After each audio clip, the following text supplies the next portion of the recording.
Halo, selamat datang di podcast Ruang Narasi. Episode kali ini kita akan membahas sorotan PBB terhadap aktivitas pertambangan di Pulau Kabaina, Sulawesi Tenggara. Kasus ini menarik untuk kita bahas karena persoalan lokal kini menembus perhatian internasional. Nah, berdasarkan data, sekitar 73% wilayah Pulau Kabaina telah masuk ke dalam konsesi wilayah tambang. Padahal, Pulau Kabaina itu merupakan pulau kecil yang harusnya mendapatkan perhatian khusus. Nah, sorotan ini semakin kuat setelah PBB melalui special reporter itu mengirimkan komunikasi resmi terkait dugaan kerusakan lingkungan dan pelanggaran hak masyarakat. Nah, pertanyaannya, ketika isu lokal sampai ke forum internasional, apakah ini tanda bahwasanya jalur nasional gagal atau ini merupakan justru hal yang wajar dari pengawasan global terkait industri strategis seperti nikel? Mari kita bahas. Jadi di sini kita kedatangan dua narasumber, ada Kak Ade dan juga Kak Rahman.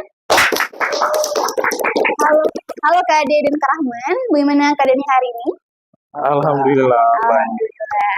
Oke, jadi teman-teman, Kak Ade ini pernah menjabat sebagai Wakil Ketua Himpunan periode 2024-2025 dan sekarang Kak Ade itu menjabat sebagai Menteri Komunikasi dan Informasi di BEM Universitas Halileo. Kemudian di sampingnya ada Kak Rahman, di mana Kak Rahman ini pernah menjadi Ketua Divisi Advokasi dan sekarang Kak Rahman itu masih aktif di kegiatan himpunan dan juga kegiatan masyarakat. Nah, keren sekali ya sebenarnya kedua narasumber kita ini. Oke, saya mulai dari Kak Ade. Jadi Kak Ade banyak yang melihat bahwasanya naiknya kasus Kabaina ke PPBB itu dikarenakan ada yang tidak beres di level nasional. Nah, bagaimana tanggapan Kak Ade mengenai hal tersebut? Jika ditanya alasan kenapa, sebenarnya kan isu ini bukan isu yang tiba-tiba muncul. Selama kurang lebih 2 tahun terakhir, organisasi atau aliansi masyarakat sipil seperti Walhi dan kalau saya tidak salah Satya Bumi nanti dicek kembali, itu sudah melayangkan laporan terkait dugaan kerusakan tambang yang ada di Kabaina ini. Artinya sebenarnya kan kanal daripada domestik lokal itu sudah dipakai. Namun kalau kemudian isu ini sampai ke telinga internasional seperti organisasi PBB tadi misalnya, nah kan di situ kita bisa tarik kesimpulan bahwa sebenarnya respon daripada komunikasi pemerintah itu dinilai tidak cukup efektif atau bisa kita bilang gagal. Nah, sebagai orang komunikasi, dalam komunikasi publik, negara itu seharusnya menjadi aktor utama dalam menyerap aspirasi masyarakat, membuka ruang-ruang dialog, dan mengklarifikasi, memberi kejelasan secara tindak lanjut soal isu-isu yang ada di negara ini. Jika kemudian masyarakat justru malah mencari legitimasi keluar, nah bisa berarti kan ini menunjukkan bahwa menurunnya tingkat kepercayaan publik kepada negara itu sendiri. Nah, dalam komunikasi, fenomena ini disebut dengan bumerang pattern. Yang lebih seperti itu, Malaras. Oke, bagaimana Kak Rahman untuk tanggapannya terkait persoalan ini? Baik, terima kasih. Kalau kita melihat dari sudut pandang yang telah disampaikan oleh saudara Ade tadi, yang mengatakan bahwa Indonesia ini gagal, saya kurang sepakat dengan argumen itu. Kenapa? Kita tidak boleh melihat dari satu sudut pandang saja. Cobalah kita melihat dari konteks yang lebih besar. Nikel Indonesia saat ini bukan lagi isu nasional semata, melainkan Indonesia saat ini memiliki nikel yang menjadi rantai pemasok untuk kendaraan listrik global. Artinya ketika komoditasnya strategis secara global, maka otomatis pengawasannya juga akan lintas negara. Nah, jadi ketika organisasi-organisasi internasional seperti PBB misalnya mengangkat isu ini, ya saya rasa itu wajar saja kan. Bisa jadi kan itu salah satu konsekuensi logis dari meningkatnya standar internasional terhadap industri ekstraktif kan. Selain itu juga kita harus melihat bagaimana isu ini dibingkai. Karena kenapa? Kelompok-kelompok advokasi saat ini sangat paham bagaimana caranya membingkai suatu media. Artinya membangun framing-framing yang lebih kuat begitu. Contohnya dengan mengaitkan kasus pertambangan ini dengan beberapa isu lain seperti pelanggaran HAM misalnya, kasus masyarakat adat maupun krisis ekologis dan lain-lain sebagainya. Sebenarnya framing-framing seperti inilah yang memang sangat efektif dan menarik perhatian global. Jadi kalau saya seperti itu. Oke, menarik. Jadi, Kak Ade sendiri itu melihat bahwa ini merupakan bagian dari respon domestik, sedangkan Kak Rahman itu melihatnya sebagai bagian dari dinamika global. Nah, berbicara tentang perhatian publik, diskusi publik, ada satu hal yang biasanya membuat tragedi itu tiba-tiba menjadi kuat. Ya, ketika data berubah menjadi tragedi. Jadi ada satu kasus kematian seorang anak bajau yang terdampak wilayah pesisir yang ikut masuk ke dalam laporan. Nah, saya ingin bertanya kepada Kak Adi dan juga Kak Rahman, kenapa satu kasus ini bisa mengubah persepsi publik melihat dan menanggapi persoalan tersebut? Nah, siap dulu. Iya, Nah, boleh.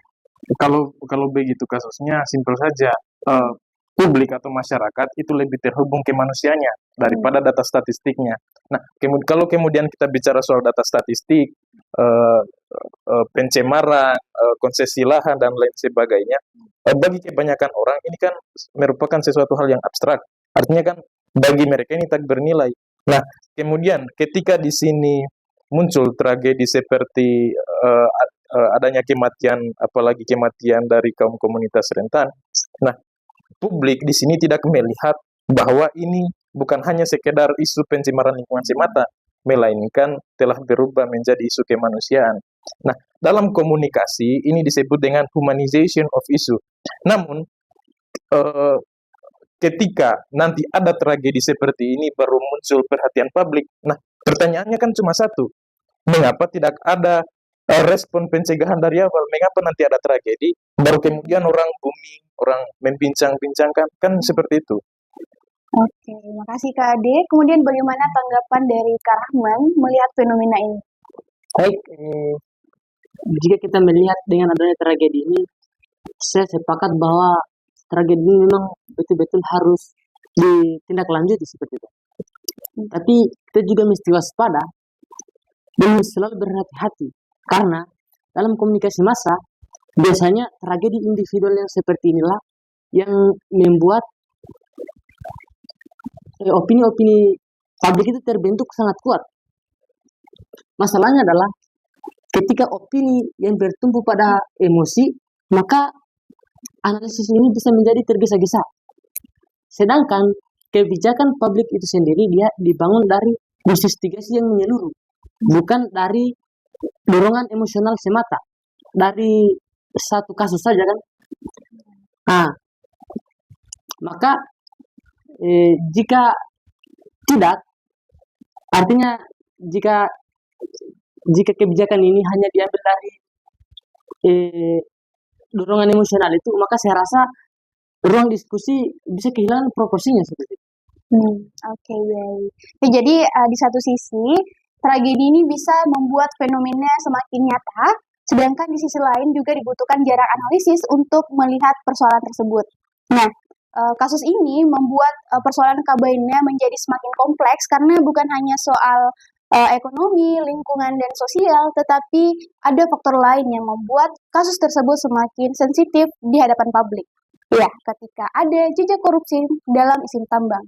Nah, kasus Kabaina ini juga dikaitkan dengan dugaan korupsi dalam proses pemberian izin tambang yang dilakukan oleh salah satu mantan pemerintah daerah. Nah, kerugiannya itu dinilai mencapai triliunan rupiah. Nah, ketika publik sudah mengetahui adanya jejak korupsi, apakah pemerintah masih memiliki legitimasi moral untuk berbicara atas nama pembangunan? Bagaimana tanggapan dari Kak Ade dan juga Kak Rahman? Saya rasa sulit Malaras. Karena begini, dalam komunikasi publik, legitimasi itu kan dibangun atas dasar konsistensi antara pesan dan praktik. Kan begitu. Nah, kalau kemudian di sini pemerintah bicara soal hilirisasi, transisi energi, pembangunan berkelanjutan, IKN, dan lain sebagainya, tapi kalau masyarakat atau publik lebih dulu melihat adanya jejak korupsi yang ada di fondasi di dalamnya, maka kan narasi tadi akan terbantahkan. Narasi itu akan kehilangan kredibilitasnya. Nah, kan begitu.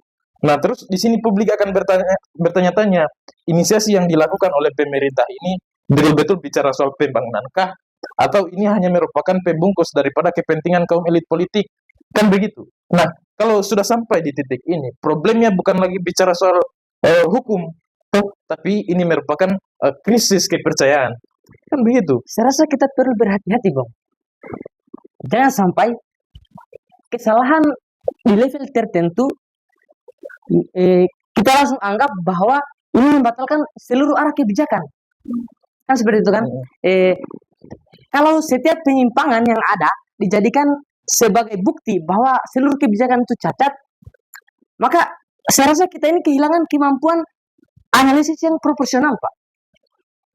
Karena kita tidak boleh mencampurkan antara korupsi dengan kebijakan. Korupsi ini merupakan kesalahan salah satu individu, artinya dia harus diproses sesuai hukum yang ada. Sedangkan kebijakan seperti hilirisasi misalnya, kita harus nilai berdasarkan manfaat dan tujuan jangka panjangnya. Tapi kan begini, publik tidak melihatnya sesederhana itu. Yang mereka lihat bahwa mereka hanya melihat dampak ini, tambang ini tetap berjalan, kan? Dampak tetap dirasakan oleh masyarakat. Korupsi terungkap, tapi ini tidak pernah diproses, kan begitu. Kemudian dari sudut pandang komunikasi ini menciptakan kesan bahwa sistem atau pemerintah itu sendiri itu tetap memberi ruang, begitu. Dan kesan publik ini justru lebih menentukan daripada kebijakan oleh pemerintah itu sendiri. Saya rasa seperti itu. Jika memang seperti itu, berarti masalah utamanya bukan terletak pada kebijakan pemerintahnya, tetapi justru terletak pada transparansi pemerintah itu sendiri. Artinya seharusnya negara harus membuka evaluasi izin, mengaudit lingkungan, dan menindaklanjuti hukuman yang ada. Jika tidak, maka jika tidak, maka informasi atau misalnya informasi ini ditutup, maka ruang-ruang itu akan diisi oleh asumsi-asumsi masyarakat yang tidak berdasar. Kan seperti yang saudara sampaikan, kan justru di situ letak kritiknya. Kalau di sini kemudian pemerintah melakukan transparansi setelah isu meledak, nah kan bisa kita simpulkan bahwa komunikasi yang dilakukan oleh pemerintah itu, saya tidak bilang gagal, di sini memang terlambat, kan begitu. Wah, itulah tadi diskusi yang sangat luar biasa antara Kak Ade dan juga Kak Rahman. Boleh tepuk tangan nih teman-teman? Oke, sebenarnya itu tadi telah menjadi inti perdebatan kita pada hari ini. Apakah itu soal aktor yang menyimpang atau soal sistem komunikasi yang telah gagal dibangun sejak awal? Pertanyaan ini penting karena pada akhirnya konflik publik akan bermuara pada satu hal, yaitu siapa yang berhasil menguasai narasi. Nah, Kak Ade dan Kak Rahman, ketika kita melihat perkembangan isu ini, menurut kalian siapa yang lebih berhasil membentuk dan mempengaruhi opini publik? Jika bertanya soal siapa, jelas bagi saya jawabannya adalah masyarakat sipil. Karena apa? Karena mereka lebih konsisten dalam membangun dan membingkai satu isu. Mereka juga punya data lapangan dan mereka juga melihat daripada PBB ini, mereka berhasil membawa persoalan lokal seperti ini masuk ke panggung global. Nah, jelas ini menunjukkan bahwa komunikasi yang dilakukan oleh advokasi lokal itu dianggap berhasil. Oke, gimana Kak Rahman? Kalau dari saya melihat bahwa masyarakat memang benar lebih berhasil dan lebih menguasai narasi. Namun bukan berarti bahwa pemerintah di sini tidak bekerja ya. Tetapi pemerintah itu lebih ke arah berfokus menggali dulu isu-isu yang ada, kemudian membangun narasi sehingga narasi yang mereka buat ini kuat dan mudah dipahami oleh masyarakat. Berbeda halnya dengan kelompok-kelompok advokasi yang sama tadi yang menguasai narasi ini, mereka ketika ada isu begitu, mereka langsung membuat narasi, tidak menggali dulu isu ini bagaimana, sehingga mereka lebih dominan dalam menyampaikan aspirasi seperti itu. Seperti itu dari saya. Oke, itulah tadi diskusi kita pada hari ini. Dan pada akhirnya kita telah sampai di penghujung acara. Sebelumnya saya ingin berterima kasih kepada Kak Ade dan juga Kak Rahman karena telah menyempatkan waktunya untuk hadir dan memberi informasi kepada halayak umum. Oke, terima kasih sebelumnya. Dan untuk menutup acara, saya akan membacakan closing statement. Jadi, kasus Kobaina menunjukkan bahwa konflik pertambangan hari ini bukan hanya sekadar soal ekonomi, sosial, lingkungan, atau hukum, tetapi juga soal komunikasi. Ada perbedaan makna antara pembangunan, keadilan ekologis, hak masyarakat, dan kepentingan nasional. Nah, ketika isu lokal sampai ke forum internasional, pertanyaannya bukan lagi sekadar siapa yang benar, tetapi siapa yang lebih dipercaya. Karena di era keterbukaan informasi seperti sekarang, negara tidak hanya cukup untuk bekerja, negara juga harus mampu menjelaskan pekerjaannya. Sebab apabila komunikasi gagal, narasi akan diambil oleh pihak lain. Terima kasih telah mendengarkan. Sampai jumpa di episode berikutnya.